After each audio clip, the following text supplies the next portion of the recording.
வணக்க மக்களே, நாம இந்த ஆரோக்கியமான பதிவில் கத்தரிக்காயில் நிறைந்திருக்கக்கூடிய மருத்துவமைகளை பற்றி பார்க்க போகிறோம்.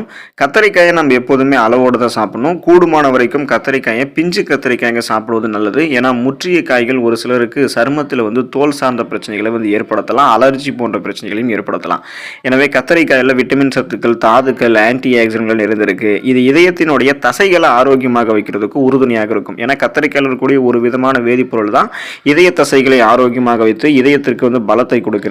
ஸோ இது மட்டும் இல்லாமல் கத்தரிக்காயில் இன்னும் என்னென்னமான ஊட்டச்சத்துக்கள் கொண்டிருக்கு, கத்தரிக்காய் எப்படியெல்லாம் எடுத்துக்கொள்ளும் போது நமக்கு என்னென்ன மருத்துவமைகள் கிடைக்குது அப்படின்றத பற்றி ஒவ்வொன்றா தெளிவாக விளக்கமாக பார்க்கலாம். அதை பற்றி பார்க்குறதுக்கு முன்னாடி இந்த வீடியோவுக்கு மட்டும் ஒரு லைக் கொடுத்துட்டு இந்த தகவலை உங்களுக்கு தெரிஞ்சவங்களுக்கும் ஷேர் பண்ணிவிடுங்க. ஏன்னா இது அவங்களுக்கும் பயனுள்ளதாக இருக்கக்கூடிய ஒரு ஆரோக்கியமான பதிவு தான். இது போன்ற அப்டேட்ஸ்கள் நீங்கள் தொடர்ந்து பார்க்குறதுக்கு நம்மளுடைய ஹெல்த் நியூஸ் தமிழ் சேனலை மறக்காமல் சப்ஸ்கிரைப் பண்ணி வச்சுக்கோங்க. பக்கத்தில் இருக்கக்கூடிய பெல் பட்டனையும் கிளிக் பண்ணி ஆல் அப்படின்ற ஆப்ஷனையும் செட் பண்ணி வச்சுக்கிட்டீங்க அப்படின்னா நான் போடக்கூடிய எல்லா அப்டேட்ஸும் உங்களுக்கு நோட்டிஃபிகேஷன் அடிக்கடி சேரும். சரி வாங்க மக்களே, இப்போ வீடியோக்குள்ளே போயிடலாம். டைப் 2 சுகர் பேஷண்ட்ஸ், அதாவது டைப் 2 சர்க்கரை வியாதி உங்களுக்கு இருக்குது அப்படின்னா நீங்கள் அந்த சர்க்கரை வியாதிகளாக இருக்கும்போது கத்தரிக்காய் எடுத்துக்கொள்ளும் போது நலம் பெறலாம். கத்தரிக்காயில் கார்போஹைட்ரேட் மற்றும் நார் சத்து அதாவது கார்போஹைட்ரேட் குறைவான அளவில் இருக்குது, நார் சத்து வளமான அளவில் இருக்குது. இது ரத்தத்தில் குளுக்கோஸினுடைய அளவை குறைக்கும். ஸோ சர்க்கரை விளைக்கிழங்கில் இருக்கக்கூடிய ஃபீனால்கள் மற்றும் குறைவான கிளைசமிக் இண்டெக்ஸ் எல்லாமே குளுக்கோஸினுடைய அளவை உங்களுடைய ரத்தத்தில் கண்ட்ரோல் பண்ணும்.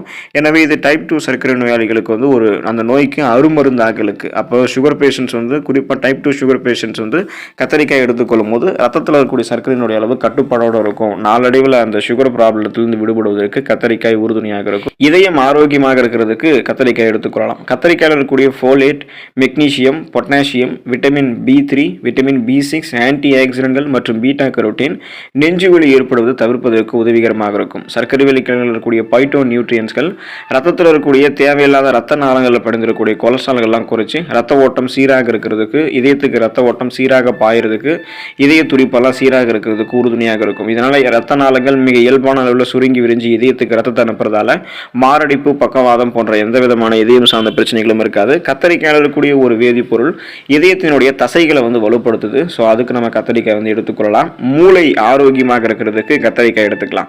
கத்தரிக்காயில் இருக்கக்கூடிய பைட்டோ நியூட்ரியன்ஸ் மூளையில் இருக்கக்கூடிய நரம்பு மண்டலங்களை பாதுகாக்கிறதுல முக்கிய பங்கு வகிக்குது. மேலும் ஞாபக சக்தியை கூர்மையாக வைத்திருக்கிறதுக்கும் கத்தரிக்காய் உறுதுணையாக இருக்கும். அதிக மன அழுத்தம் ஏற்படாமல் இருக்கிறதுக்கும் கத்தரிக்காயில் இருக்கக்கூடிய விட்டமின் பி காம்ப்ளெக்ஸ் உதவிகரமாக இருக்கும். ஸோ ஸ்ட்ரெஸ் டென்ஷன் நமக்கு இருக்காது. எதையுமே எளிதில் கற்றுக்கொள்ளலாம். கூர்மையான புத்தி நமக்கு கிடைக்கும். பார்க்கின்சன், அல்சைமர் போன்ற நரம்பியல் சார்ந்த, மரபியல் சார்ந்த ஞாபக மறதி நோய்கள்லாம் நமக்கு இருக்காது. புத்தி கூர்மை நமக்கு இருக்கும். அறிவாற்றல் நமக்கு பெருக ஆரம்பிக்கும். ஸோ நம்ம ஒரு ஃபாஸ்ட் லீடராக சிந்தித்து செயல்பட ஆரம்பிப்போம் கத்தரிக்காய் எடுத்துக்கொள்ளும் போது. உடல் எடை எந்த விதமான சைடு எஃபெக்டும் இல்லாமல் ஆரோக்கியமான முறையில் குறையிறதுக்கு கத்தரிக்காய் எடுத்துக்கலாம். கத்தரிக்காயில் நீர் சத்து மிக அதிகம். ரத்தத்தில் இருக்கக்கூடிய சர்க்கரையினுடைய அளவை கட்டுப்படுத்துது. இதனால நம்மளுடைய உடலில் இருக்கக்கூடிய தேவையில்லாத கழிவுகள், கொலஸ்ட்ரால்கள் இது எல்லாத்தையுமே கத்தரிக்காய் வெளியேற்றும். அப்போது நம்மளுடைய வளர்ச்சிதை மாற்றம், மெட்டபாலிசத்தை கத்தரிக்காய் இன்க்ரீஸ் பண்ணுறதால உடலில் தேங்கியிருக்கக்கூடிய கெட்ட கொழுப்புகள் அது எல்லாத்தையுமே கரைத்து நமக்கு ஆற்றலாக மாற்றுவதற்கு உறுதுணையாக இருக்கும். ஸோ அதனால் கத்தரிக்காய் சாப்பிட்டோம்னா பசியை கண்ட்ரோல் பண்ணிக்கலாம். இதில் இருக்கக்கூடிய நார் சத்து நம்மளுடைய பசியை கண்ட்ரோல் பண்ணி ஏற்கனவே நம்மளுடைய உடலில் தேங்கியிருக்கக்கூடிய கொழுப்புகளை கரைத்து நமக்கு ஆற்றலாக மாற்றி கொடுக்கும். அப்போது எந்த விதமான பக்க விளைவுகளும் இல்லாமல் உடல் எடையை கத்தரிக்காய் சாப்பிடும்போது குறைத்துக் கொள்ளலாம். செரிமானம் ஆரோக்கியமாக இருக்கிறதுக்கு கத்தரிக்காய் எடுத்துக்கொள்ளலாம்.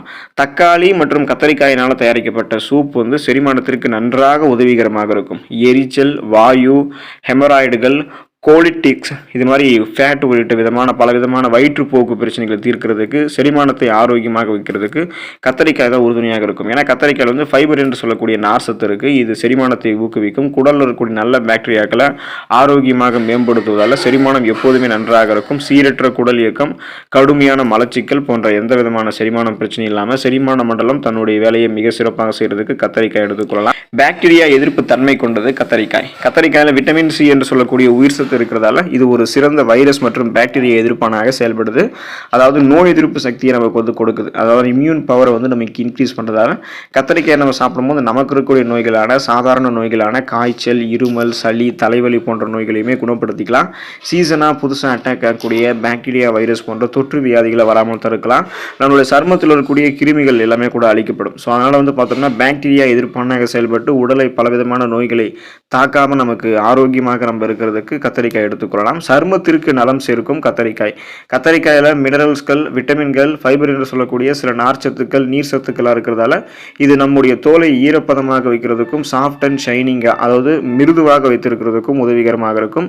தோள்களில் தோன்றக்கூடிய மருக்கள் உள்ளிட்டவைகளை போக்குவதற்கும் கத்தரிக்காய் வந்து பயன்படுகிறது. அதனால நமக்கு எப்போதுமே வந்து இந்த கரும்புள்ளிகள், பிளாக் பிம்பிள்ஸு, முகப்பொரு பிம்பிள்ஸு, கண் கருவளையங்கள், பிளாக் சர்க்கிள்ஸு, தோல் சுருக்கங்கள் என எதுவுமே இருக்காது. நம்மளுடைய ஏஜ் வெளியே சொன்னால் கூட யாரும் நம்ப மாட்டாங்க. அந்த அளவுக்கு நம்ம எங்கே தெரிய ஆரம்பிப்போம்.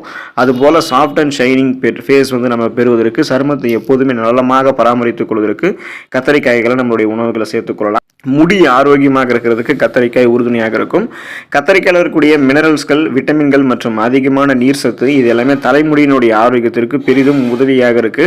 தலைமுடி நீண்டு அடர்ந்து வலிமையாக வளர்வதற்கு கத்தரிக்காய் உறுதுணையாக இருக்கும். மேலும் மயிர்கால்களினுடைய வளர்ச்சிக்கும் தலைமுடியினுடைய பளபளப்புக்கும் கத்தரிக்காயில் இருக்கக்கூடிய என்சைம்கள் வந்து துணை புரியும். அப்போ உள்ளிருந்து நம்மளுடைய தலைமுடி வந்து ஸ்ட்ராங் ஆக்கப்படும். முடிகளின் வேர்த்தன்மை வரைக்குமே அது ஸ்ட்ராங்காக இருக்கிறதால எந்த விதமான முடி கட்டுதல் போன்ற தொந்தரவுமே இருக்காது. அடர்த்தியாக வளரக்கூடிய கருகருவென்று வளரக்கூடிய போஷாக்கான முடியை வந்து நம்ம பெறுவோம் கத்தரிக்காய் எடுத்துக்கொள்ளும் போது. குறிப்பாக வந்து தூக்கமின்மை பிரச்சனையால நீங்கள் அவதிப்படுறீங்க அப்படின்னா கத்தரிக்காய் வந்து எடுத்துக்கொள்ளலாம். தூக்கமின்மை இருந்துச்சு அப்படின்னா தினமும் மாலையில் நீங்கள் சுட்ட கத்தரிக்காய் சாப்பிட்டு வரும்போது இரவில் நன்றாக தூங்க ஆரம்பிப்பீங்க. ஏன்னா கத்தரிக்காயில் இருக்கக்கூடிய மெக்னீசியம் சத்து செரோட்டோனின் மற்றும் டோபமைன் போன்ற மன அழுத்தத்தை நீக்கக்கூடிய ஸ்ட்ரெஸ் ரிலீஃப் ஹார்மோன்களை உங்களுக்கு சுரக்க வச்சு இயல்பாகவே தூக்கம் உங்களுக்கு வருவதற்கு உதவிகரமாக இருக்கும். ஏன்னா தூக்கமின்மை வருவதற்கு காரணம் மன அழுத்தம், ஒரு விதமான படபடக்கக்கூடிய தன்மை, ஒர்க்கு வந்து இரவு நேரங்களில் ஷிஃப்ட் பேசிஸில் மாற்றி பார்க்கறது, பிடிக்காத வேலையை பார்க்கறது, பணிச்சுமை காரணமாகவும் தூக்கமின்மை இல்லாமல் இருக்கும். ஸோ அப்போ உங்களுக்கு இருக்கக்கூடிய மன அழுத்தத்தை நீக்கி இயல்பாகவே தூக்கம் வர வைக்கிறதுக்கு கத்தரிக்காய் வந்து உறுதுணையாக இருக்கும்.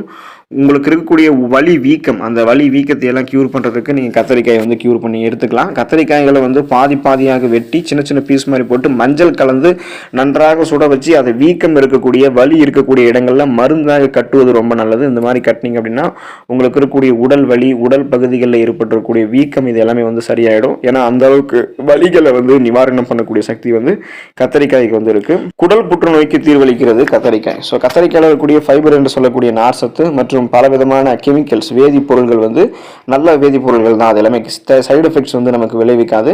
இது எல்லாமே பெருங்குடல் புற்றுநோய் வந்து தீர்க்கும். ஸோ குடல் புற்றுநோய் அந்த கேன்சர் எதுவும் ஏற்படாமல் ஃப்ரீ ரேடிக்கல்ஸ் என்று சொல்லக்கூடிய தீங்கு விளைவிக்கக்கூடிய செல் பரவலான புற்றுநோய் செல் பரவலை தடுக்கக்கூடிய ஆற்றல் வந்து கத்தரிக்காய்க்கு இருக்கிறதால குடல் புற்றுநோயிலிருந்து விடுதலை பெறுவதற்கு, குடல் புற்றுநோய் வராமல் தடுக்கிறதுக்கு கத்தரிக்காய் எடுத்துக்கொள்ளலாம்.